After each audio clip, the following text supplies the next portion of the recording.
Thanks for clicking on Wayne.com for this week's edition of Inside the Zone. We have really trimmed, I don't want to say trimmed the fat, but we have gotten down to the nitty-gritty, if you will, when it comes to football here locally. We've got 1, 2, 3, 4, 5, 6, 7 sectionals involving local teams, the championship games this Friday. Kind of impressed that we're here. It's been an interesting hold your breath last couple of weeks, especially for the folks at Southwood, but really kind of everywhere. Concordia's been impacted in multiple different ways, and everybody's just like, whew, let's keep it healthy for the rest of the season. Yeah, so what? We had week 1 of the playoffs, 7 teams throughout the state had to forfeit. Last week we had 7 more. We already have 1 forfeit this week, but none have affected our area schools. So let's continue that and see if we can get to Friday with these games intact. Let's start off with 6A because it was a rematch of Homestead-Snyder. Homestead took care of business, but got a little dinged up in that one. Yeah. And then Warsaw, a lot of people thought Carroll would go into Warsaw and just put up major offensive numbers. They put up 35, but Warsaw put up 42. Yep. Bart Ball is coming to Aboit this Friday night to take on the Spartans. How do you see this one playing out? I know you were at the Carroll-Warsaw game. I saw the beginning of that one. How do you see this one playing out on Friday night? And also, injuries, Braden Hardwick, big question mark for Homestead. You know, so many people, when you look at 6A in the area, have said, okay, Snyder, Homestead, Carroll. That's really the conversation in recent years in 6A. And Bart Curtis is making sure the Warsaw Tigers are crashing that party. We saw them last week take care of business against Carroll. And Homestead people overlooking Warsaw do so at their own risk because Warsaw, the type of game they play with that triple option, we saw it last Friday where you maximize your possessions because they will run the ball 6, 7, 8 minutes off the clock and then score touchdowns. And while Carroll scored first in that game that you and I were at last week, so they were either tied or ahead by 7, once they made a mistake, an interception here, a fumble there, Warsaw was then able to take advantage and get ahead. And then it made Carroll play catch-up. So like happens when you play the academies in college football with the triple option, you have to make sure you get points on every possession. Carroll didn't do that, and Warsaw beat him. If you're Homestead, scoring hasn't really been a problem. No. You wouldn't think for Carroll it has been an option or a problem this year, but they were held to 28 points, and I mentioned Braden Hardwick going out with an injury in the first quarter. He did not return.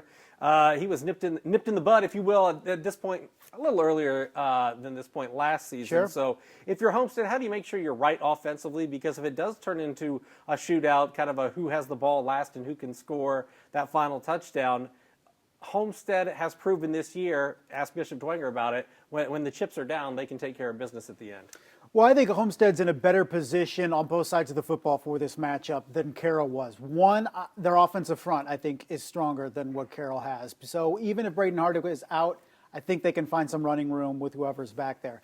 Defensively, I feel that front 7 of Homestead is better than Carroll. Those linebackers in particular are better than Carroll. And when Hunter Mertz was out from that strong safety spot a week ago that really could come down and play that run and play a triple option, that was a big loss for the Chargers. So if Homestead, big if, can get to Friday without any coronavirus issues or quarantine or anything, and they have a full complement of defenders, I like their chances being able to slow that Warsaw offense down. 5A Sectional 19, we said this after the Week 2 game of the week. We can't wait to see these two collide in the postseason. I'm talking about Northside, Bishop Dwenger. That was a 2-score game, 27-14 at Chambers Field. This one's going to be at Shields Field, but we are getting the matchup we kind of wanted after Week 2. It's going to be our highlight zone game of the week because, like I said, we kind of been waiting, 2.5 months to see this one play out. Yeah. I think the what we saw out of Northside last week with the running game, with getting over almost close to 400 yards rushing as a team, that is key. I'm not saying the North can run for 400 yards on Friday night, but they have to have some semblance of a run game, which they did not have against Bishop Dwenger the first time around. 100% of the pressure of the Northside offense cannot be on Deuce Taylor. He is best when he has a complement of a running game. It doesn't have to be great, but it needs to be effective. It needs to take some of that pressure off Deuce. So finding offensive balance, I think, is the key for Northside in this one to stay within striking distance of Bishop Dwenger. Can they do it against a physical Saints offensive or defensive front? Conversely, I feel like the pressure in this game is all on Bishop Dwenger. You beat them in the regular season. You're the traditional powerhouse. People expect you to win in the postseason and win handily. How do they go about making sure that they answer the bell? And I know Brendan Lytle has put his name in the record books quite a bit this season. But what does he need to do, and what does this offense need to do if it does get into a shootout scenario? Yeah. That's not ideal, I would think, if you're Bishop Dwenger, based on the fact that we've seen what Northside can do offensively all year long. Well, I think that's the key too for that offensive unit for Bishop Dwenger is to get some points on the board if it does indeed become a game like that. So Northside needs to find some better things offensively to do to really break open that defensive unit of Bishop Dwenger, something we weren't able to do in the first matchup. But as you mentioned, Bishop Dwenger needs to be ready to have to keep up on the scoreboard. But this being at Shields Field, and we know how Bishop Dwenger just has that bravado around this type of the year that, look, they're going to be physical and they're going to be strong, and you're going to have to really beat us up to beat us at this part of the season. Can Northside be that physical football team? I don't think this game comes down to which team's fastest, which team has the most athletes and most dynamic plays. I think it's which team is physical and strong at the point of attack and gets a push, and it's tough to pick against Bishop Dwenger in that respect. The last time we really saw Dwenger, I don't want to say manhandled, but maybe controlled like that, was Valpo last year. Yeah. It's been a while. Even, Homestead, even though they beat him in triple overtime, it wasn't necessarily the fact that they out-physicaled them. Yeah. It was a very even game, and, they came out victorious at the end. Yeah, and I think Northside, they've left a lot to be desired against teams that are physical this year, right? So that's what needs to step up. So that first time around was a good football game. Both teams played very well. Mm-hmm. But when it comes down to execution, when it comes down to making the plays snap after snap after snap, can Northside do it on the level of Bishop Dwenger? Well, we saw that game in week 2. We saw this one in week 5, I believe. East Noble, Leo in 4A Sectional 19. We thought at the beginning this was obviously a pretty stacked sectional, but these probably were the two favorites on their side of the brackets coming in. It's come to fruition. We got East Noble, we got Leo, kind of the game that we were anticipating, although it hasn't been easy for either team. No. I mean, East Noble barely wins at DeKalb, although we've seen DeKalb in the postseason put a scare into Angola, and now obviously East Noble. Yeah. And then you take a look at this Leo team that scored 14 points in back-to-back weeks against Northridge and then Northwood. How do you see this one going in? Because neither team played as well as they would have liked last week offensively. It's a interesting matchup because of what happened the first time around, 24-0 shutout for Leo. East Noble did not look good on either side of the football, but they didn't have Rowan Zolman. So putting Rowan Zolman back in the lineup on both sides of the football, the kid has scored 5 pass receptions in the past 2 weeks for touchdowns. I think he has 3 interceptions. He had a fumble recovery a week ago. He's just been phenomenal. And so it's tough to say one kid can make an impact, particularly when he's not at a plays quarterback, but you feel like Rowan Zolman can be that kid. So how does he change the dynamic for East Noble? Conversely, Leo, I love Jared Souter. I have never seen a more boring 10-win football team in my life. And Jared Souter said, look, we love being boring. That's perfectly fine with us. We'll run and we'll play good defense and we'll just keep winning and everybody else keeps losing. But at some point you have to feel they're going to run up against a team that's going to stop or at least slow down significantly that run game. We've been saying it all year.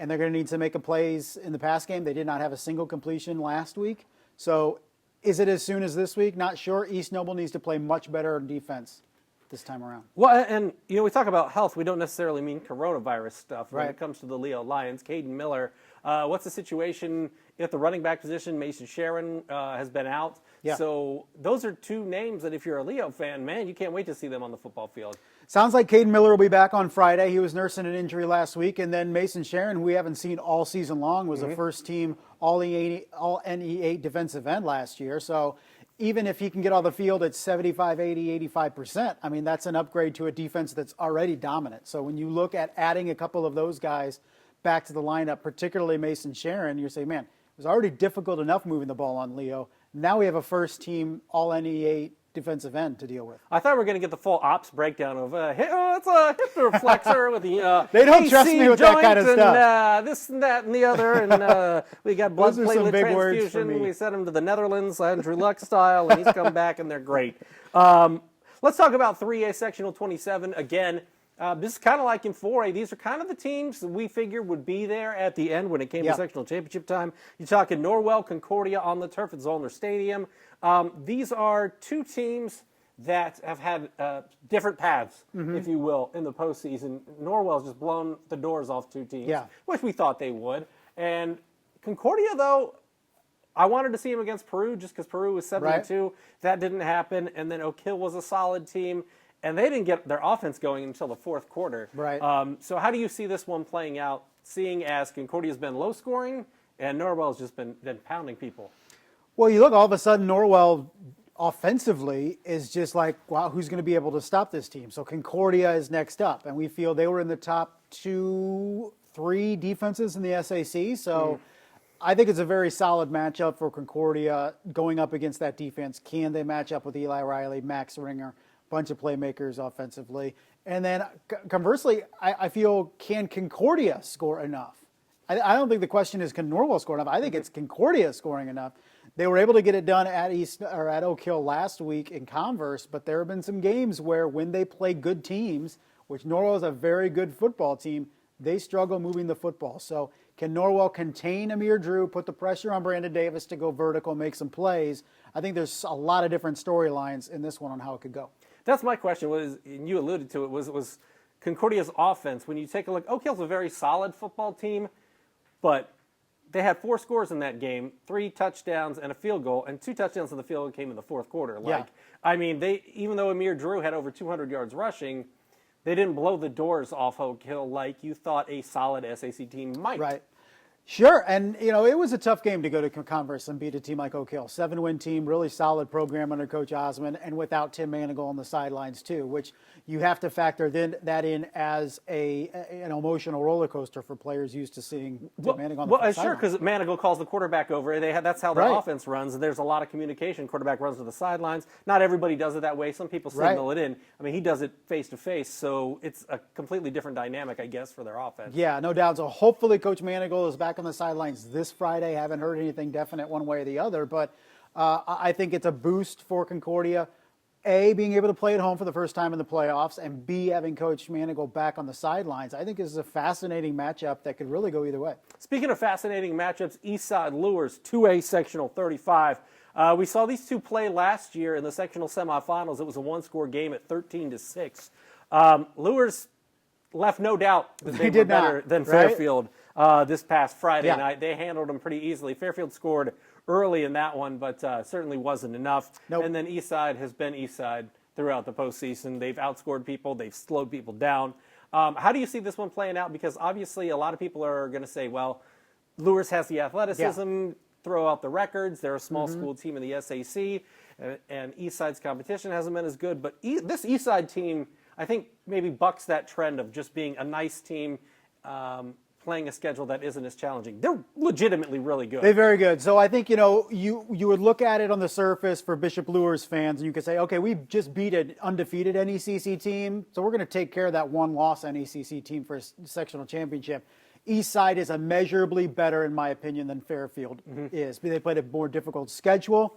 They, are very good on both sides of the football. Dangerously good position players offensively. Laban Davis is as good of a quarterback as you're going to find outside of Allen County, in my opinion. And so this is a bigger challenge for Bishop Luers, particularly when you factor in what Sir Hale's status is on Friday night. He's dinged up, right? Yeah, so a big two-way guy for Bishop Luers that potentially could not be in there. We saw Brody Glenn be able to take advantage of that soft coverage and go over the top against Fairfield. Can he do it against Eastside? I think once again this comes down to Bishop Luers' execution offensively and whether it can get what it got going against Fairfield going against the Blazers. Yeah, with Bishop Luers offensively, I want to see Carson Clark throw the football around because you do look at Fairfield and you say, okay, not a lot of NECC teams throw it like Bishop Luers can with Brody Glenn. Hopefully Sir Hale's available. And then they've got Ramon Anderson. They've got speedy, athletic guys around the football that they can get it to. And they haven't seen that many passing offenses. Not that they can't handle it. They did a pretty darn good job against Hayden Earn and Bluffton, who that's kind of a dual threat quarterback Sure. situation there. But yeah, I want to see Fairfield's defense against that Bishop Luers offense. And I think you could see Carson Clark going into last Friday. I felt he was salivating with those small corners that Fairfield has, and the secondary that left some doubt in could they defend these guys. I think Eastside is a better matchup against Bishop Luers in the secondary. And can Eastside get a push up front and maybe create some havoc in the backfield and put some pressure on Carson Clark? That could be a factor as well. All right, let's talk about 1A now, because we got 1A Sectional 43, Madison Grant and South Adams. I was surprised that Madison Grant, I haven't delved too much into their schedule, but I assumed it was going to be Tri-Central, who had 7 wins on the season coming into that game. But it's not. It's Madison Grant going to South Adams. We thought South Adams Monroe Central might be a good game. It was 31-14 earlier in the season. Boy, it was over after the first quarter. Yeah. Here's what I've come to buy in for South Adams is I don't feel like this team is going to have a let up on Friday night the entire season. I think last year we saw it happen in regional. We go, okay, guard against that going through the season. You're not playing very many good teams. You're blowing people out. I think South Adams is absolutely locked in every Friday night. And if you're going to beat the Starfires, you're going to have to outplay them because they're not going to shoot themselves in the foot like they did a year ago. Unfortunately, Madison Grant cannot match up whatsoever. Yeah, I don't have any more analysis for this game. No, me neither. I didn't expect What do you Madison, want us to say? Yeah, I didn't expect Madison Grant. Even if it was Tri-Central, I wouldn't have. I know. I mean, because they have answered all the questions, and like you said, they've been nipped in the past. Yeah. These guys are seniors, man. They're not. It's they're not letting happening. it happening. You are going to have to beat South Adams to knock them out of these playoffs. And right now, a lot of people just have, Indianapolis Lutheran. At this point, and Grant Schedule. Moser's going, calm down on me, guys. You can give me a coronary, but it's tough not to look ahead that far. Well, let's look ahead to 1A 44, Sectional 44, because, a few weeks ago we weren't sure Southwood was going to be around. Caston probably wishes they weren't after a 56-0 win last week. And you got Adams Central playing some pretty good football, beating a Triton team last week fairly handily in Monroe. So as far as this one goes, how do you see it playing? Because we've seen these guys over the last 4 or 5 years both have really good teams and meet in the postseason, and we've seen close games. We have seen blowouts a couple years ago when Adams Central won and they eventually faced Pioneer. So we've seen a little bit of everything between these two programs. How do you see this one playing out on Friday night? Man, I think Southwood, well, we look at some teams and say that's a soft undefeated or a soft one-loss team. Southwood is as good as advertised. They may not have played the opponents that you would like to see to really toughen you up, but we've seen in the past that good Southwood football teams can advance all the way to the state championship game. So I think this is a legit Southwood team, maybe not as good as they were a couple years ago. With Carson Blair and Yeah, all with those Carson guys, Blair and Trexler. company. Yeah, so maybe not that good, but still a legitimate threat to Adams Central on Friday. I think this is a grinded-out type football game, which is exactly what the Flying Jets want. They want this game not to get high scoring. They don't want to track meet up and down the field. So I feel like these key for Adams Central, the lower scoring this one is, the better for them. When you take a look at these two teams, who in the long term do you think would give South Adams a better run? Obviously, I think you would say Adams Central because Adams Central obviously beat them last year. Right. And Coach Mosier knows Coach Mosier. Yeah. But Southwood has the confidence. They have kind of a little bit of a chip on their shoulder because they thought their season was going to be canceled. Like, this is a very motivated Southwood team that's, third in every 1A poll that you can see out there. I think South Adams is salivating to play Adams Central in the regional again. And this is not to take anything away from the Flying Jets. I just don't think they're good enough this year to beat South Adams. Come back to us next year where I think things are flipped. When South Adams loses that senior class and a lot of those that talent at Adams Central is underclassmen. But for this year, it is very difficult to see South Adams losing a second time to Adams Central in the regional round. I think South Adams would much rather see Adams Central than, say, Southwood in the regional. What are you most looking forward to about this week? Because really, you take a look at 6A. I mean, you could have a game of the week, literally every sectional championship. And we've had years in the past because it's not seeded, where it's just a team that got the luck of the draw and you knew they were going to get blown out in the sectional championship. Like, this is legit game of the week. Boom, boom, boom, boom, down the schedule. Right. Okay, week 1 of the postseason, we saw 2 SAC teams get wins in South and Wayne, beat any 8 schools, right? Huntington North and New Haven. Last week, we see Bishop Luers do it to Fairfield. So a lot of SAC fans right now are saying, Homestead Warsaw, that's Homestead. Concordia Norwell, that's Concordia.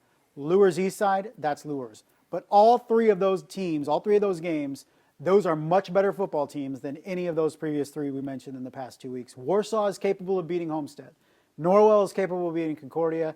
And Eastside is capable of beating Bishop Luers. Those are the three games I'm watching, I'm fascinated with, because the SAC teams have risen to the occasion thus far, but they face some really good competition outside of the conference this Friday. Very interesting. We shall have it all covered for you Friday on the Highlight Zone, and then we'll chat about it next Monday here on Inside the Zone. For Justin, I'm Glenn, and we'll see you next week.